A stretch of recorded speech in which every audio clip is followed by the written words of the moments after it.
Hello दोस्तों, स्वागत है आपका आपके अपने YouTube channel Trisha education hub में। आज हम आप लोगों के साथ में MP सीरीज के अंतर्गत एक बड़ा ही अच्छा टॉपिक डिस्कस करने वाले हैं। आज हम आप लोगों के साथ में डिस्कस करने वाले हैं मध्य प्रदेश की मिट्टियों के बारे में। बड़ा ही महत्वपूर्ण टॉपिक हो जाता है, चाहे MPPSC का एग्जाम हो, चाहे MPSI का एग्जाम हो, चाहे व्यापम का कोई भी एग्जाम हो। प्रत्येक एग्जाम के अंतर्गत हमें यहां से कोई ना कोई क्वेश्चन जरूर देखने के लिए मिलता है। तो आइए बात करते हैं मध्य प्रदेश की मिट्टियों के बारे में। जैसा कि आपको पता होना चाहिए, कोई भी राज्य कब कृषि प्रधान राज्य कहलाता है, तो आपको पता होना चाहिए उस राज्य की यदि मिट्टी अच्छी हो, उस राज्य के अंतर्गत बरसात अच्छी हो, उस राज्य के अंतर्गत कई सारी हम देखें नदियां हो, उस राज्य के अंतर्गत सिंचाई की अच्छी व्यवस्था हो और उस राज्य के किसानों को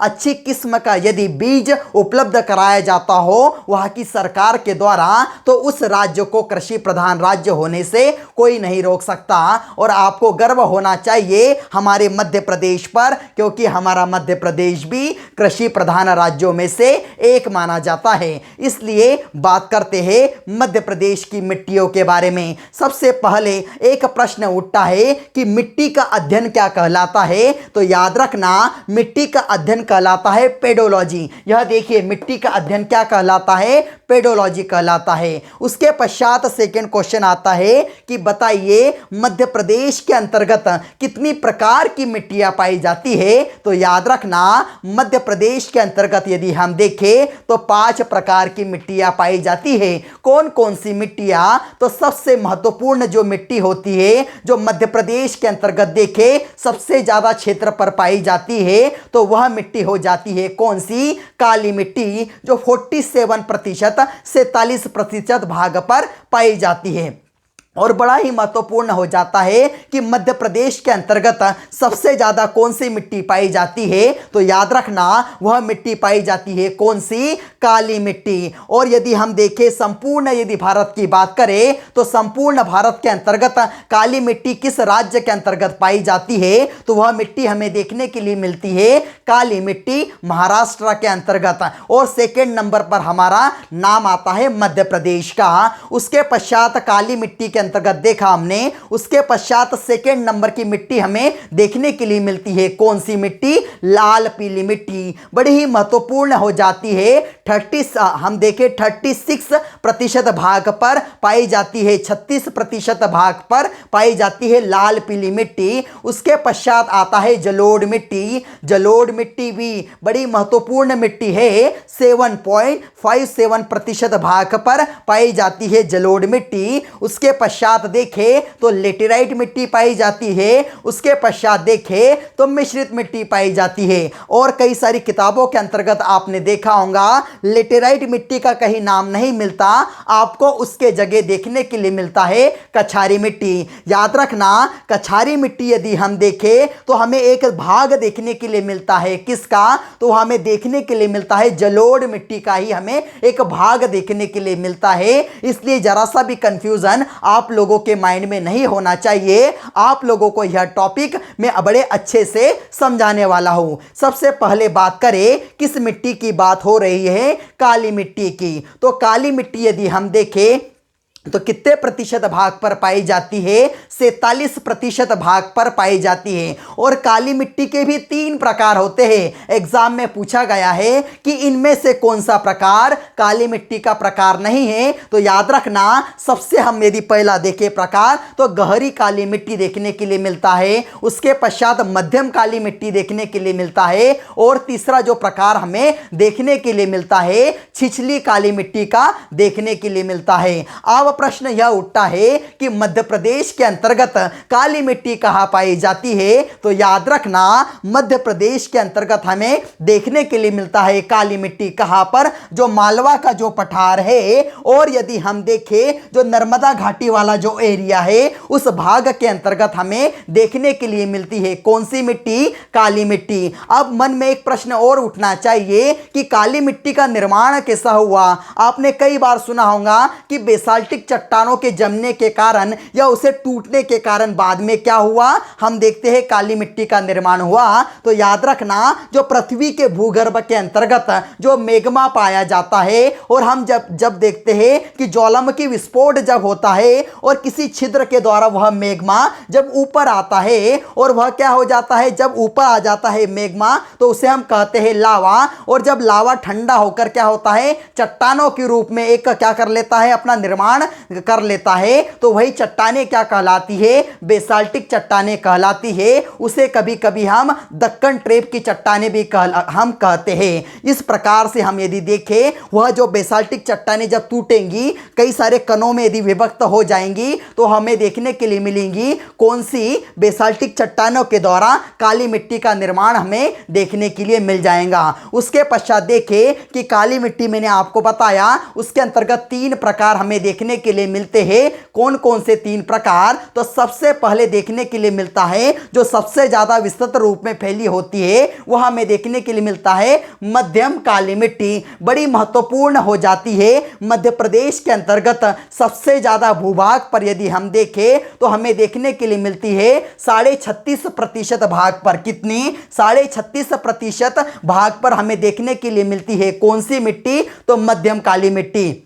और आपको पता होना चाहिए यह मध्यम है, इसलिए हम यदि देखें कि यदि इसकी गहराई कितनी होती है, तो 2 से 3 फीट की गहराई हमें देखने के लिए मिलती है कौन सी मिट्टी की, मध्यम काली मिट्टी की। उसके पश्चात हम देखें तो सेकेंड मिट्टी हमारे पास में आ जाती है छिछली काली मिट्टी। बड़ी ही महत्वपूर्ण हो जाती है छिछली काली मिट्टी। यह भी हम देखें तो लगभग 7% भाग पर पाई जाती है छिछली काली मिट्टी। और यह वाला भाग आप देख सकते हैं कौन सा भाग है हमारे पास में, छिंदवाड़ा वाला, बैतूल वाला, सिवनी वाला भाग। इस भाग के अंतर्गत हमें देखने के लिए मिलती है कौन सी मिट्टी, छिछली काली मिट्टी। और याद रखना 15 से 25 सेंटीमीटर, अर्थात इसकी जो मोटाई होती है ज़्यादा नहीं होती, 15 से 25 सेंटीमीटर की जो मोटाई होती है वह होती है कौन सी मिट्टी की, छिछली काली मिट्टी की। उसके पश्चात देखें कि गहरी काली मिट्टी कहां पर पाई जाती है, तो याद रखना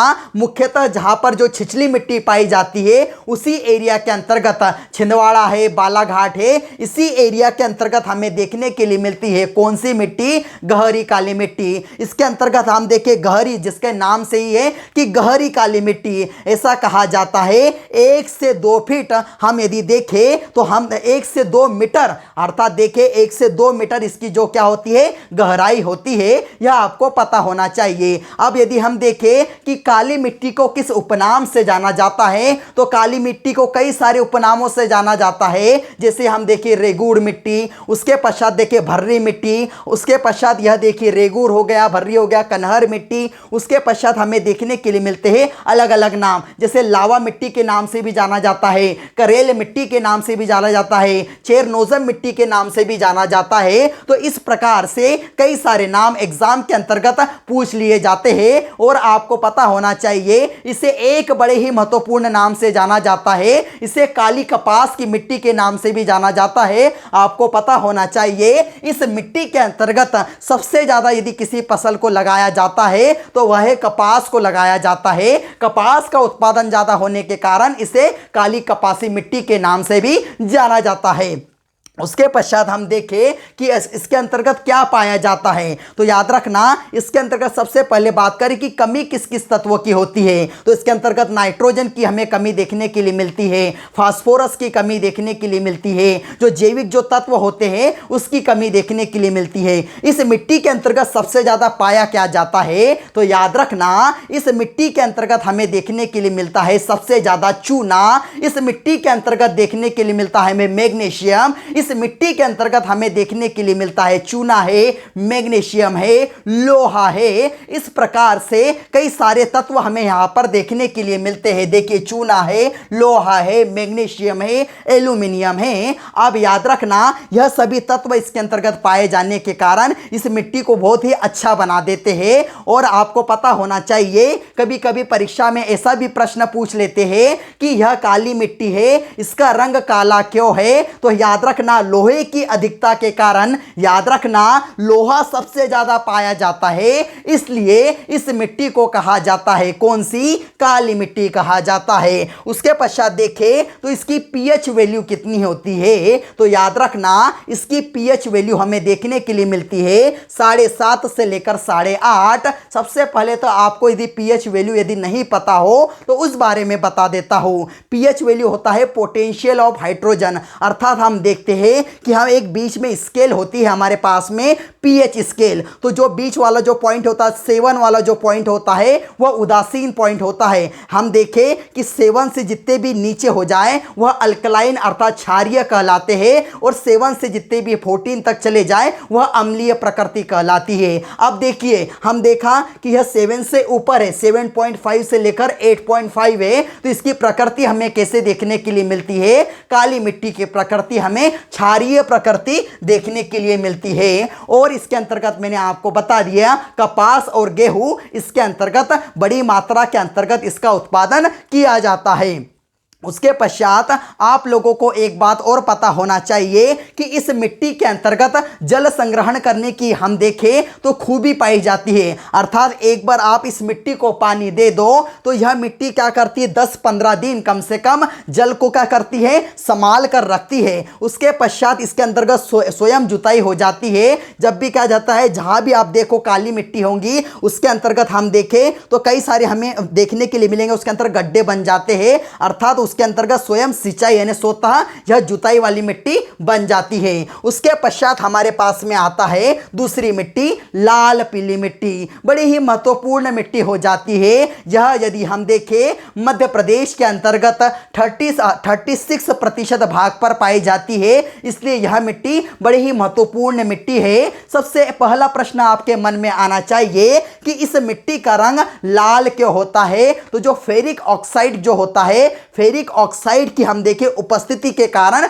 इसका हमें जो कलर देखने के लिए मिलता है लाल देखने के लिए मिलता है। और पीला कलर क्यों देखने के लिए मिलता है? तो जो फेरिक ऑक्साइड होता है उसकी जब क्रिया हो जाती है जल के साथ उसका अपघटन हो जाता है तो इसका रंग क्या हो जाता है? पीला हो जाता है। अर्थात लाल पीली मिट्टी यह कहलाती है 36% भाग पर पाई जाती है। बड़ा ही महत्वपूर्ण हो जाता है कि इस मिट्टी की पीएच वैल्यू कितनी है? तो 5.5 से हम देखें 8.5 तक इसकी पीएच वैल्यू हमें देखने के लिए मिलती है। एग्जाम में पूछा जाता है कि बताइए लाल पीली मिट्टी की पीएच वैल्यू कितनी है? तो याद रखना 5.5 से 8.5 देखने के लिए मिलती है। अर्थात आप इससे एक निष्कर्ष निकाल सकते हैं यह मिट्टी अम्लीय से क्या हो जाती है? क्षारीय हो जाती है। यह आपको पता होना चाहिए। अब आपके मन में प्रश्न आता है कि यह मिट्टी पाई कहाँ जाती है? तो याद रखना यह मिट्टी हमें देखने के लिए मिलती है कहाँ पर? यह वाला जो भाग आप देखते हैं कौन सा भाग है? तो हमारे पास में बघेलखंड और बुंदेलखंड वाला भाग हमें देखने के लिए मिलता है। बड़ा ही महत्वपूर्ण भाग है। जैसा कि हम जानते हैं यहाँ से हम यदि देखें तो छत्तीसगढ़ हमारा अलग हो गया, और इस मिट्टी के अंतर्गत सबसे ज़्यादा उत्पादन यदि किसी का होता है तो वह चावल का उत्पादन होता है। किसका? चावल का उत्पादन होता है। इसीलिए आपको पता होना चाहिए कि यहां से जब जैसे ही हम देखें कि छत्तीसगढ़ यहां पर अलग हो गया तो छत्तीसगढ़ के अंतर्गत मध्य प्रदेश का लाल पीली मिट्टी वाला भाग, बहुत सारा भाग वहां चले जाने के कारण वहां के लोग सबसे ज्यादा किसका उत्पादन करते हैं? चावल का उत्पादन करते हैं। इसीलिए हम देखते हैं छत्तीसगढ़ को धान का कटोरा भी कहा जाता है। इस प्रकार से यह बड़ा ही महत्वपूर्ण भाग हो जाता है। किंतु याद रखना इसके अंतर्गत भी हम देखें तो नाइट्रोजन की कमी होती है, उसके पश्चात देखें कि फास्फोरस की कमी होती है, और यह मिट्टी ज़्यादा उपजाऊ नहीं होती, इसलिए इसे बंजर मिट्टी के उपनाम से भी जाना जाता है। किस मिट्टी के उपनाम से जाना जाता है? इसे बंजर मिट्टी के उपनाम से भी जाना जाता है। तो यह सभी फैक्ट लाल मिट्टी से संबंधित आपको मैंने बता दिए। और एरिया कौन सा है? यह देखिए यहाँ पर हमने देखा बालाघाट है, उसके पश्चात हम देखते हैं यहाँ पर मंडला है। इस वाले भाग के अंतर्गत हमें देखने के लिए यहाँ पर शहडोल है, उसके पश्चात सीधी है। इन सभी भागों के अंतर्गत हमें देखने के लिए मिलती है कौन सी मिट्टी? तो लाल पीली मिट्टी हमें देखने के लिए मिलती है। उसके पश्चात एक बड़ी ही महत्वपूर्ण मिट्टी और आती है हमारे पास में, जलोढ़ मिट्टी। जलोढ़ मिट्टी को हम कहते हैं दोमट मिट्टी के नाम से भी जानते हैं, इसे उदासीन मिट्टी के नाम से भी जानते हैं, और याद रखना इसे कभी कभी कछारी मिट्टी के उपनाम से भी जाना जाता है। यह देखें कि मध्य प्रदेश के अंतर्गत कितने प्रतिशत भूभाग पर पाई जाती है, तो याद रखना 7.57% भूभाग पर पाई जाती है। कौन सी मिट्टी? तो जलोढ़ मिट्टी। याद रखना जलोढ़ मिट्टी के अंतर्गत यदि बात करें तो जलोढ़ मिट्टी के भी हमें 3 टाइप देखने के लिए मिलते हैं। कौन कौन से? तो सबसे पहले हमें देखने के लिए मिलता है बांगर, और बांगर मिट्टी, खादर मिट्टी, और हमारे पास में तीसरी होती है भंवर मिट्टी। देखिए कौन कौन सी है हमारे पास में, बांगर मिट्टी, खादर मिट्टी और भंवर मिट्टी। इसलिए महत्वपूर्ण हो जाती है यह तीनों मिट्टियां। आपने सुना होगा बांगर का नाम, बांगर सीमेंट का नाम सुना होगा। बांगर मिट्टी किसे कहते हैं? ऐसी मिट्टी जो सबसे पुरानी हो उसे कहते हैं बांगर मिट्टी। ऐसी मिट्टी जो सबसे नवीन हो उसे कहते हैं खादर मिट्टी, और ऐसी मिट्टी जो कंकड़ युक्त हो उसे कहते हैं भंवर मिट्टी। बड़ी ही महत्वपूर्ण मिट्टी हो जाती है। और यह मिट्टी पाई कहा जाती है, तो यह वाला जो भाग आप देखते हैं चंबल वाला भाग, श्योपुर है, मुरैना है, उसके पश्चात भिंड वाला जो भाग है जहां पर चंबल नदी जहां से निकलती है, तो यहां पर हमें देखने के लिए मिलती है कौन सी मिट्टी? तो हमें देखने के लिए मिलती है जलोढ़ मिट्टी। और याद रखना जलोढ़ जिस प्रकार से लाल पीली मिट्टी आपको बताया सबसे हम देखें बंजर मिट्टी के रूप में जानी जाती है, तो जो जलोढ़ मिट्टी जो होती है ना सबसे ज्यादा उपजाऊ मिट्टी कहलाती है, क्योंकि इसके अंतर्गत यदि हम देखें तो चूना पाया जाता है, पोटास पाया जाता है, और हम देखें जो जैविक तत्व है वह पाए जाते हैं। नदियां आती है, और हम देखें चंबल नदी और उसकी सहायक नदियां आकर क्या करती है, अपने साथ कई सारे अवसाद लेकर आ जाती है,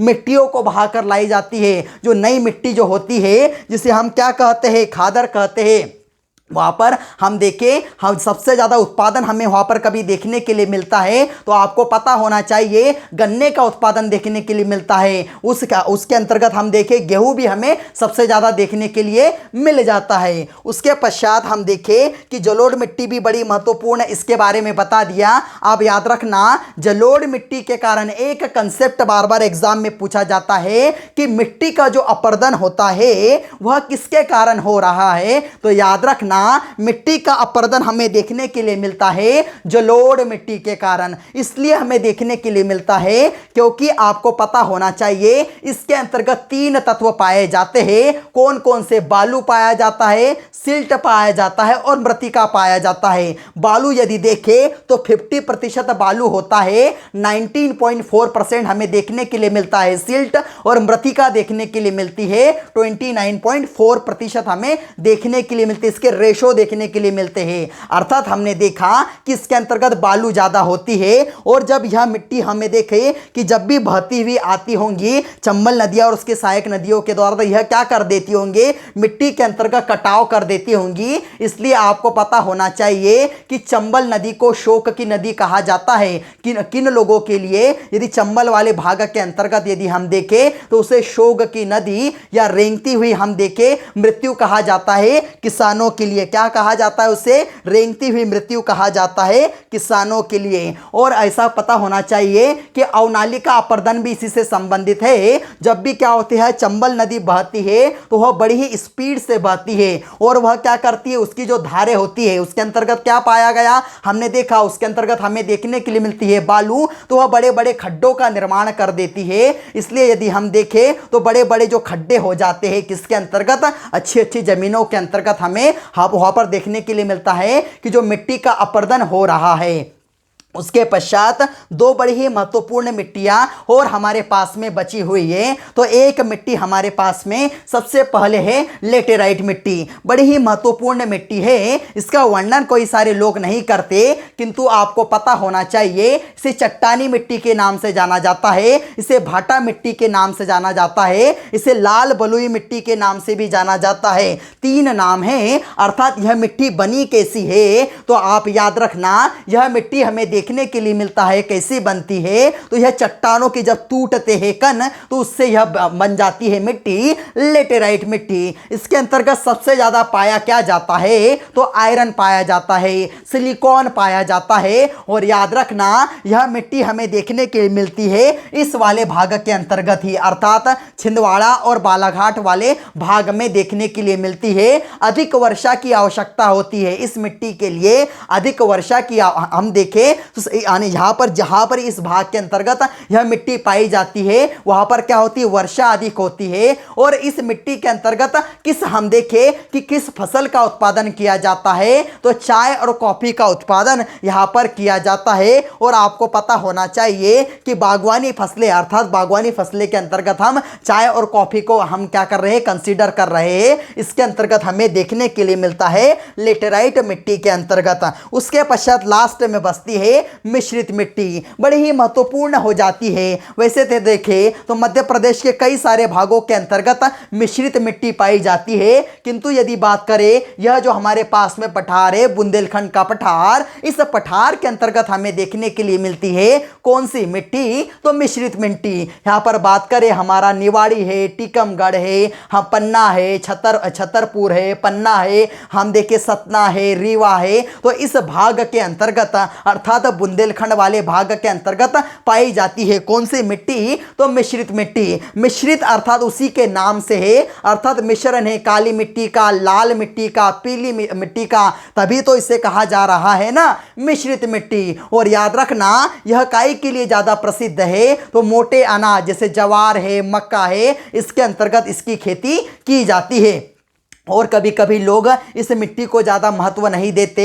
और बुंदेलखंड का पिछड़ा होने का कारण यह भी है कि यहाँ पर लोग क्या करते हैं, ज़्यादा मोटे अनाज पाए जाते हैं, ज़्यादा मिट्टी हमें बराबर नहीं प्रतीत होती, तो यहाँ के लोग यहाँ पर क्या करते हैं, पशुपालन कर कर अपना जिसे तैसे गुजारा कर लेते हैं। तो इस प्रकार से मैंने मध्य प्रदेश की मिट्टियों के बारे में आपको संपूर्ण जानकारी कंसेप्चुअल और उससे रिलेटेड मैप के अंतर्गत बता दी। आप एक इसका स्क्रीनशॉट भी ले सकते हैं। और यदि आप लोगों को हमारा यह वीडियो मध्य प्रदेश की मिट्टियों का अच्छा लगा हो तो इस वीडियो को ज़्यादा से ज़्यादा लाइक कीजिए, अपने दोस्तों के साथ शेयर कीजिए और हाँ सब्सक्राइब जरूर कीजिए, जिससे क्या हो सके आप लोगों को हमारे आने वाली नोटिफिकेशन प्रॉपर वे में मिल सके। जय हिंद।